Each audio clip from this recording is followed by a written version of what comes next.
In this video, we are going to see how we can set the Brave browser to continue from where you left off. So let's say that you are in your browser and you open a couple of tabs and you want to continue with that tabs the next day instead of opening all of them again one by one. So what you can do is just make little settings in Brave browser. Just go to the three lines at the top right and click on the settings right at the bottom.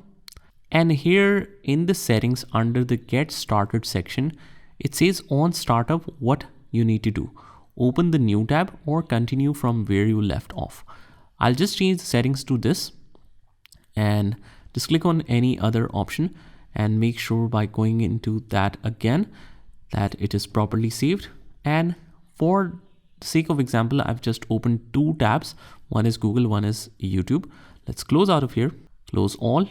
And if we open the Brave browser, now it will always continue from where I left off. So whether it's 10 tabs, 8 tabs, whatever, it will always continue from there the next day.